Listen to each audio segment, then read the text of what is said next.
What's going on, guys? Welcome back to another episode of the No Rain, No Rainbows podcast. As always, it's a pleasure to have you joining us, and thank you for taking the time. And a special shout out goes to Andre Subtle Solution Media for helping to make this podcast possible. As always, we have a good one teed up for you guys. I'm excited to introduce public speaking coach, public speaker himself, and author Peter George joining us on the call. Peter, how you doing? I'm doing great, Ted. How about yourself? I'm doing fantastic. It's a wonderful day, Good. nice and sunny. I just wish it was a little bit warmer out here in North Carolina. But as our listeners get nice and comfortable, getting ready to jump into this episode, I want to make sure that you as the guest and the audience have an opportunity to get acquainted and get to know each other before we jump into some of the questions with this episode. So please take the floor and let them know who you are. Well, like you said, my name's Peter George. I'm a public speaker and public speaking coach. I make my living, for the most part now, by being a coach. And I work with professional speakers, entrepreneurs, authors, and others, whether they're nearby here up in New England, in Rhode Island, or around the world. I have clients that extend as far as Europe and Asia. Nice. Now, one of the very first questions, just to make sure our audience is invested now moving forward, is the importance of public speaking. This is quite possibly one of the most ubiquitous fears amongst people, is standing up in front of a group of other people and speaking. So what's the value in it? Why is public speaking so important, and what kind of benefits can one enjoy by having such a skill? Well, I'll defer to Warren Buffett. Everybody knows who Warren Buffett is, the great investor. He tells people, especially college students, that they will be 50% more valuable to themselves and to their companies when they take formal public speaking courses. He understands the fact that you must communicate with others. You can't just speak to them, but you must communicate with them. And there's a difference there. So we communicate with people every day, whether it's a significant other, children, family, whoever it might be, all the way up to business, and then maybe even speaking on stage. Most people say, well, I don't speak in public. Yeah, you do. Yes, you do. And the more effectively you can do that, the further it will take you, whether that's helping other people or helping yourself. I love that, because the benefits far outweigh the risk, because so many people go down the rabbit hole of thinking, if I forget what I'm going to say, or I'm going to get embarrassed, and let's just kind of cut to the chase. The worst thing that can happen is you're maybe embarrassed for a moment, if that. But the benefits far outweigh the risk of embarrassment. And there are so many things that people focus on, and kind of pulling back the blanket and the curtains a little bit on your past. As someone who coaches public speaking, it's interesting to note that growing up, when you were young, you were shy, and you mentioned a lisp and a stutter. How does one overcome that? And now go to the point where you've spoken in front of over 100,000 people in over 7 countries, and now are teaching others to do the same. What was that journey like? I'm interested to know, I guess, the gears behind the workings that created our modern day Peter George. Well, as the Grateful Dead said it, what a long, strange trip it's been. I grew up in Providence, Rhode Island, with the lisp and the stutter, as you mentioned. And when you're young, you're 9 years old, growing up in a city, you're liable to be picked on if you have speech impediments. So you learn to do 2 things fairly well. One is shut up. Just don't talk to people, other than your closest friends, families, and the like. And become fairly proficient in sports, because if you were good in sports, you didn't get picked on. And I played baseball, football, and hockey, so I was playing sports year round. And I really didn't get picked on, which was a blessing. But I didn't communicate much either. And it wasn't until I got out of school and went into the corporate world that I found out I had to communicate. As a matter of fact, part of my job was presenting to others. So I had to go get help. First of all, I tried it on my own. And Ted, this goes all the way back to cassette tapes. I was listening to cassette tapes in the car, and I was progressing a little bit, but there was no one to tell me if I was doing it right, doing it wrong, could do it better. And then I went for help. First of all, in group training and then in one-to-one coaching. And that made a world of difference in my ability to communicate with others and in my progress as someone in the corporate world and then out on my own as an entrepreneur. Nice. There's something I'm picking up on. You mentioned communicate, and a lot of folks that, okay, public speaking. I'm going to get up there. I'm going to say some words, but there is a difference between speaking and communicating. And I've noticed that differentiation that you've made, which is why I wanted to address it in terms of, what is the difference between just speaking and actually communicating, and why is it so important to lean in more on the latter? Speaking, we all can do. We've been speaking since we were 16 months old. And unfortunately, that sets a lot of us up for failure. We say, I know my job. I know what I'm talking about. I've been speaking since I was a baby. Mhm. I'm good. Unfortunately, that's not true. There's a difference between just uttering words and taking what's in your mind and having another person open up their mind and willingly let you insert your information. Mm. That's communicating. That's helping them. That's benefiting them, as opposed to showing up and throwing up, which is what so many of us do, whether it's on stage in a corporate presentation or whatever. And I've heard that, Ted, for so many years. I know what I'm talking about, and I have the guts to get up in front of people. I'm good. The Japanese have a word when you have the guts to get up in front of people and you know what you want to say. Do you know what that word is? What's that? Karaoke. And how good is karaoke 99% of the time? Think of people, yeah, right? Unless your audience has had 3 beers and a shot, you're no good. And unless you've had 3 beers and a shot, you're probably no good. So that's what we rely on, is the fact that we can speak. That's not necessarily communicating. They're two closely related, but two different things.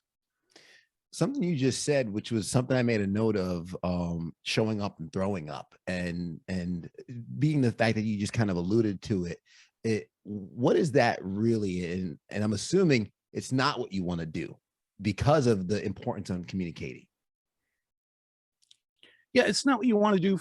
And if you think of it in a different way, would you, if you're in school, let's say college, would you hand in for your final paper a first draft? No, you'd go over it numerous times because you want a good grade. If you were writing an article for a magazine, would you send them the first draft? Of course not. It wouldn't even be accepted, let alone published. So why do we think it's okay to get in front of people, whether it's 3, 10, 100, or 1,000, or whatever it might be, and give them our first draft? That is so true. Treating that work with the kind of attention to detail and the respect and focus that you really want the audience to take from it, which would lead actually perfectly into my question on preparation and rehearsing. If you want to get ready for, let's say one of our listeners has a presentation, might be the biggest pitch of their life, or maybe they're just nervous because they have to get in front of their girlfriend's parents and ask for permission to marry her. They're not sure how they're going to communicate that, right? Public speaking can take on many forms. How can we best prepare, rehearse, and set ourselves up for success? Well, you nailed the word right there, or words: prepare and rehearse. Don't just do it. We think people do. We think people just get up and speak, right? You look at great speakers: Winston Churchill, Martin Luther King, John Kennedy, whomever it might have been, President Obama, President Reagan, great communicators. They rehearsed and rehearsed and rehearsed. We think they just are born that way and they got up there and did it. They rehearsed an awful lot of hours. Steve Jobs put in hundreds of hours before he announced the iPhone and the iPad and the like. And we look at people like that and go, "Oh, they're brilliant. They can just get..." Nope, they can't. Look at the best actors in the world. When you see an actor and she's up in front of the stage in Broadway, that's not her first try. Mhm. Opening night is not her first shot. She is rehearsed by herself. She's rehearsed with others. She's done table reads off the stage. They've done live rehearsals on the stage. They put hours and hours into it because they want to share something with the people who are listening. Yeah, I'm reminded of one of my first mentors in the business of broadcasting who mentioned, he said the business comes down to two things. Number one is know what you're talking about. Make sure you know what you're talking about, and do the work to know your subject matter. And then number two, he said, is trust yourself, because so many people, they get frozen of thinking, how could I ever speak for, and just for transparency for yourself and for the folks who might not be familiar with broadcasting, for my job, they'll say, okay, hey, you have 1 minute and 30 seconds to fill, or 2 minutes and 30 seconds to fill for weather. If I ask someone, hey, 2 minutes and 30 seconds, tell me the forecast, they're going to freak out. They wouldn't know what to do. But if I said to someone who's been skateboarding their whole life, or maybe one of our listeners has a passion for cooking, and I say, well, all right, talk to me for 2 minutes about cooking. Talk to me for 2 minutes about skateboarding. Peter, I'm pretty sure I'm going to have a hard time keeping them within the 2 minutes. That's right. They're just ramping up in 2 minutes. Yeah, they're just getting started. It's because they know the subject matter so well. And a lot of us need to do the same kind of attention and preparation, and making whatever the presentation will be just as familiar to us as our passions. And because I do think that does shine through to the audience. They can tell if you're just making this up as you go, or they can tell if this is something that is what we would say. Sometimes we see folks and we mention, oh, they're in a state of flow. Like it just seems to flow out of them naturally. That's right. And we know when speakers do this. Here's the hard part though, Peter. On the opposite side, we rehearse, we put in all that work, we get up there, we let it flow out to the audience. How do we know if it landed? How do we know if we did a good job? Is there any like, yeah, you did it? Or do we just pat ourselves on the back and get them next time? Here's how I look at it. If people are telling me I did a good job, I probably didn't. I want to see who they're talking about at the end. If I'm up on stage and I'm done and I'll say, I'll meet you with any further questions out in the lobby or at the bar, whatever it might be. And they come up to me and say, Peter, you did a great job. Then I missed connecting with them. I didn't serve them well. If they come up to me and say, I never knew that, I'm so glad I learned that, I will implement that tomorrow, and they're saying how I help them, if they're speaking about them, I've done my job. If they say, hey, Peter, good job. We hear that all the time when someone speaks. Good job. No, probably wasn't. I like that, because they have nothing else to say but, hey, Peter, good job. Yeah. I was going to say, a lot of times we look for the good job. That's what's interesting. Death knell. We go for, hey, how'd I do? How did I do? Now I'm going to be probably more standing back and thinking, all right, what'd you get from that? What'd you think? So some of our listeners might not be able to fathom when they're going to have to get on stage and speak to others. But you mentioned that, yeah, we are all public speakers, right? But that fear keeps so many people from actually going for it, right? Or I have on my bucket list, and I know you're probably going to like this. Jess laughs. She likes to tell people, Ted wants to do a stand-up comedy show one day. And I'm not talking about filling a full hour. I just want to do a 5-minute open mic night. Nice. Just a 5-minute open mic night, some material that I prepared, and see if I can get a few laughs. People think I'm crazy for that. Peter, how can someone overcome their fear of public speaking and give themselves some of that confidence to really go for it and start building that skill? Well, one of the things I like to think of, and I suggest to people, is when you're asked to speak in front of others, when you're given that opportunity, you did not win a lottery to get there. Mm-hmm. You were chosen, selected, asked for a particular reason. You have something to share with others. So look at it that way. You're not there to be the next coming of a great speaker. Don't worry about perfection. Focus on connection. Connect with your audience. Share the information that will help them, whatever they're there for, whatever that purpose is, whatever benefit they're looking for. Share that with them. Take the onus off yourself and focus on the audience. Easier said than done. I get it. But no one has ever died from public speaking. There's not a death certificate anywhere in the world that says cause of death, public speaking. There's a difference between fear and danger. But here's the other thing we forget or don't even realize. Think about when you get really nervous, let's say public speaking. Your heart rate goes up, you sweat, your hands shake, your knees get weak, your blood pressure goes up. If you're light-skinned like me, you can see the blood rise through the throat up into the cheeks, which still happens to me. It's been happening to me since I was 8 years old.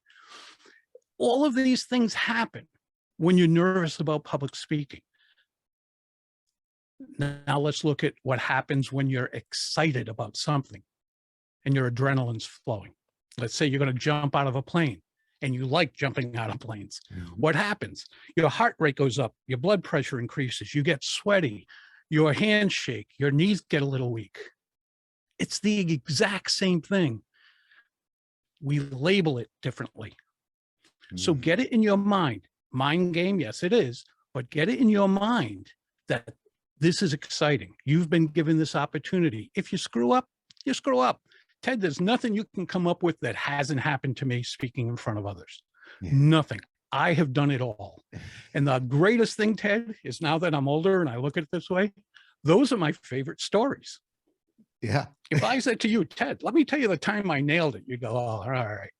But if I tell you about the time I totally screwed up and how I came back from that, that's an interesting story and probably has a few laughs in it as well. What's the worst that's going to happen? Yeah. Go out there and try your best. And if someone criticizes you for trying your best, the heck with them. That's their problem, not yours. Yeah, they're limiting themselves. And to your point, working in broadcast, I do a lot of school talks. And I love questions from kids because they're some of the most curious and genuine questions that you'll get. And without fail, whenever the kids find out that I work in live TV, the one question I always get, have you ever messed up? They all want to know. And the answer is yes, I have. And we have, I'll share this story. We have a short 30, 40 seconds at the end of our show every morning. And it'll come back from commercial break. It'll open up to me. I give the last look at the forecast. And then I go to the anchors. They say, have a great day. And that's the end of our morning show. One day, commercial ends, comes out to me. And I'm in a rush because instead of the 40 seconds, we only have about 15, 20 seconds. This is TV pressure behind the scenes. We need to kind of fit it all in. So I'm trying to say one last quick check of your forecast. And I jumble up my words and I say, one quack. And then my anchor on the other side starts going, quack, quack, quack, quack, quack. He starts quacking. And then now everyone in the studio is hunched over laughing. And I just say, it's going to be a great day. Back to you. We toss the break. And our show ends. Peter, so many folks enjoyed that ending. So many folks were like, oh man, that was great. That was fun. That was genuine. We had a good time. And what was the worst that happened? I messed up. We had a few laughs and everyone actually enjoyed the little flub because it shows that we're human. I think that's where we get the connection from. And you have that story to tell for the rest of your life. Absolutely. Because I had the courage. Yeah. You know, and I look at it this way, Ted. I told both my kids this, and they're older than you. But when they were growing up, they were both going into the arts. One was in drama. The other is a musician. And their mom said to them, get a 9-to-5 job, whatever that might be. I said to them, follow your dreams, because I believe one of the worst things that can happen in life is you're on your deathbed saying, I wish I had tried. So for those people who have these self-limiting beliefs and it's holding them back, please, please do not be on your deathbed someday saying, I wish I had tried. Because when it comes to death, nothing else matters. You Mhm. could have made a fool out of yourself. You could have made mistakes. But as the old saying goes, and people say it all different ways, the only people who don't make mistakes are those who don't try. Yep, absolutely. Anyone who hasn't made a mistake hasn't tried anything new yet. Now, Right. I want to ask a question about, well, the irony. I want to ask a question about one of the most questions you get as a public speaking coach. I'm sure a lot of folks probably come to you with different expectations, desires, and hopes with public speaking, but there's still a continued underlying fear there, and it's a similar approach. What's the question that you get almost all the time, or the question you get the most from some of your clients that come hoping to get to that next level of public speaking? Question I get, and probably most public speaking coaches get, what do I do with my hands? People want to know what they do with the hands. And the answer is whatever you normally do within reason, Mhm. whatever you normally do. We speak with our hands worldwide. We speak with our hands. We communicate almost as much with our bodies as we do with our mouths. Mhm. Our hands are a big part of that. Stance is a huge part, but our hands are big. And that goes all the way back to the caveman days of, I want to know if you have a rock or a spear or a club or whatever in your hand that could harm me. And you want to know the same thing about me. So we communicate with our hands a lot. Even before the verbal communication was around, before we had language, we would use our hands to signal things and show where things were. Hands mean a lot. So that's a normal question, but what do I do with my hands? And people become so aware of their hands while they're speaking and what they're doing that sometimes they lose concentration. So just use them as you normally would. Don't think about it too much. Just if you're Italian, you might have to bring it down a little bit. I have a lot of I'm friends that are Italian. Italian. they, As, they talk with their as hand. light-skinned as I am, I'm Italian. My last name is actually Giosa. It There was you go. changed many, many years ago. And everybody in my family is a little darker than I am. I'm the only one in this light, but I'm Italian. And we grew up in a household saying, tie our hands together and our mouth closes, Yeah. because we communicate with our hands. And truthfully, the only difference I've ever found, and Portuguese say the same thing, and Chinese say the same thing. Most of us say it. No matter where you're from, you speak with your hands. And Yeah. we think it's odd and that we shouldn't. But try to think if someone spoke to you for 30 minutes, an hour, and left their hands at their side the whole time. How would that look? Hmm. That'd be a little awkward. A little awkward. Yeah. It's, or they put their hands in front of them and clasp their hands. Awkward as well. We like to see movement in hands, especially palms. Hmm. So is this video as well as audio? Yes, it is. This recording? All right. So for the people who can see, you'll notice every once in a while, even though I have to bring them up higher than I normally would, I show my palms because we communicate with the palms of the hands. For whatever reason, we don't like the back of the hands.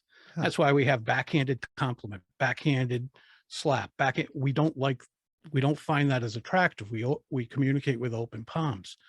So I'm in the habit of showing my palms every so often. It's not like the statue of Jesus overlooking Rio de Janeiro with the hands way out. It's just where they normally are. You just open them up and show the palms every so often. Huh. We communicate that way and it makes people more comfortable. I think, and that's such a natural thing in terms of the hard part is public speaking is a very natural thing, but we make it more than it is because, as you mentioned, people ask what to do with their hands because once they get in front of people, they are aware of their hands. People get more aware of their words. Where I've noticed when people, either it's a recording on air or they're getting in front on stage, they get very nervous about stuttering and jumbling up their words. And I ask them, how concerned are you about jumbling in everyday conversation? How concerned are you in terms of jumbling? I said, when was the last time you had a conversation with a friend that lasted 10 minutes and neither one of you misspoke? It's not natural. And we go for this, we go for this almost unobtainable goal of being perfect in our delivery when it's just not the case. I just misspoke beforehand. And that's Right. just a natural thing. I think that's what pulls people in and makes it more human. when you're communicating on a natural level. As we're coming to some of our time here, one of the last questions I wrote down when it came to public speaking is, what is one of the things that you want, one thing that you want our audience members to know that's most important when it comes to public speaking? Because there's so many different realms in which we public speak, as we've mentioned, whether it be a presentation in school, in class, whether just recently, a friend of mine who does not look nervous at all crushed the best man speech at my wedding. And right afterwards, he goes, "Whew, I was so nervous." And everybody's like, "What?" Of course you was. We had no idea. But Dave, love you. I already know you already had your public speaking round and you're done for now. But what's something that he should have known beforehand that's one of the most important things for public speaking that you'd say? First of all, everybody gets nervous. We talked about that, we hit on it, but you have to understand that you can't get rid of the nerves. You can manage the nerves. It's funny. Last night I was watching a 1998 interview with Eric Clapton. I'm an Eric Clapton fan. And he was asked by Larry King, when you go out on stage, you don't really get nervous. And immediately he said, "No, I get terrified." Now, this is a guy who's considered one of the best ever at what he does. And he gets terrified when he goes out. And he says, "But once I start playing, I'm good." Know that it happens to everybody. You can't tell me a speaker. I'll go with Mark Twain. Kind of knew what he was talking about when it came to speaking. He said there are two types of speakers in the world: those who are nervous and those who are liars. And I go along with that. Everybody is nervous to one degree or another. And not to go too long with this, but think of before a Super Bowl game, when they interview guys an hour and a half ahead of time, when they can grab them on the sideline and the like. They say, "So what do you think about the game coming up? How you feeling?" "Well, I'm nervous. I'm really nervous." And that's usually the rookie, right? I'm nervous, but after that first hit, it's just another football game. I'll be fine. They speak to the veteran, and the veteran says, "I'm really excited, but I don't want to be too excited. So after that first hit, I'll be fine." They're just labeling it differently. Everybody is nervous when they want to perform well. Manage those nerves. Don't let them stop you. And don't be afraid of messing up a little bit. You're not going to get around it. I think it was Bear Grylls in an article I read a long time ago, to your point. Someone asked him about being nervous during the show. And he says, when I'm nervous, my intuition picks up, my blood pressure raises a little bit. I'm more familiar with my surroundings. And it's just my body preparing myself to execute effectively on what needs to be done. So 100%. I love the way he said that. And ever since then, when someone says, are you nervous? I said, yes, I'm nervous.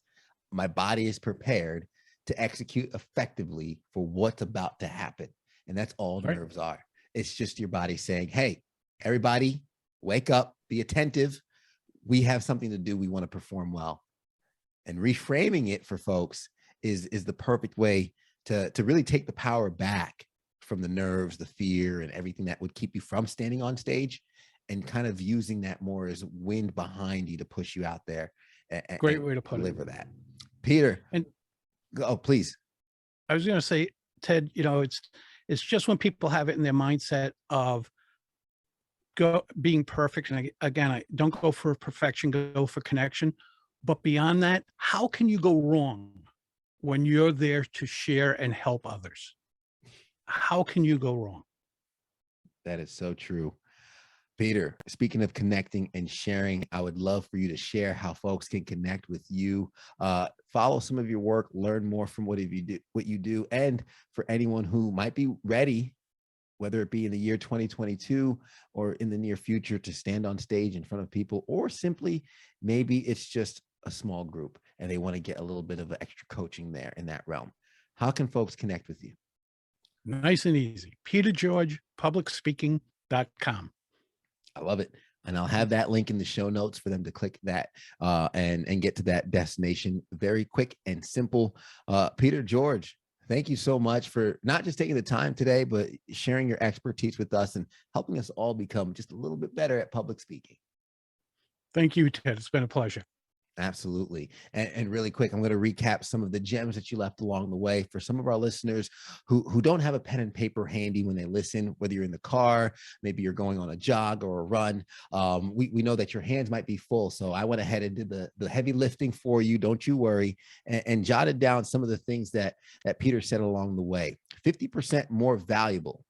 And I wrote communicate after that because that was one of the first things that we mentioned, because I wanted to set the stage for the importance of public speaking. It's something that's easy for folks to shrug off, say they don't need that skill, they don't public speak. Well, the truth is you become 50% more valuable to your team, to your job, to your environment, to your family. And that's Warren Buffett's words, not mine. He's a very smart man, so I'll take his words over mine. Speak versus communicating. A lot of us speak, very few of us actually communicate. What is it you're hoping to impart on this person? There's a lot you want to say, but what kind of impact, what kind of information are you hoping to share and drive home for something that they can take with them and move on? Prepare and rehearse. Don't just show up and throw up. Find out what you're going to say, organize it. And I wish, actually, I'm going to go off course here and add a quick question, because I didn't ask this. I thought of it before, Peter, because I noticed there's two realms. When I first started working in broadcasting, I had everything written down. I was scripted, but I found when I came off script, I'd throw myself off. And now I work better with bullet points. Is there a right or wrong way to do it? Is it better for some, better for others? What are your thoughts on scripted versus bullet points? Scripted, most people translate that into memorized. Mm-hmm. And it's tough to memorize. It's really tough to memorize. You want to memorize your opening, but that's only a sentence or two. You want to memorize your closing, because that's only a sentence or two, and they're the two most important parts of a presentation. But other than that, just remember what you want to talk about it and speak to it no differently than if your significant other said to you while you're doing the dishes, tell me about that point, and you start speaking about it. That's all you're doing. So script it, you can script it just like a script for a play. Don't translate that into memorizing. Yeah. And then if you want to use something in front of you, notes, and there's nothing wrong with notes, bullet points, just like you said, Ted. I love it. Yeah, thank you. I kind of went off kilter. Usually I kind of just wrap up and go, but yeah, I'm glad that you were able to answer that for us, because I've always kind of been on that fence with scripted versus bullet points, but I would agree with your insight on that. And also, don't worry about perfection. Focus on connection. Just kind of playing on the point of scripted versus bullet points. We want it scripted because we want it to be perfect. We want it to be articulate and the exact package that we want to deliver it in. That's not the case. If you know your audience, you know what you want to say. I've had opportunities to actually pull something that's happening in the room and make it personal and unique to the experience, and still on point with what I was hoping to deliver. So that is the importance, for me at least, of using the bullet points. And this is exciting. It's not nerve-wracking. It's not fear. It's excitement that you're feeling. Reframe it and use it as a motivation to build that skill. And I wish I had tried.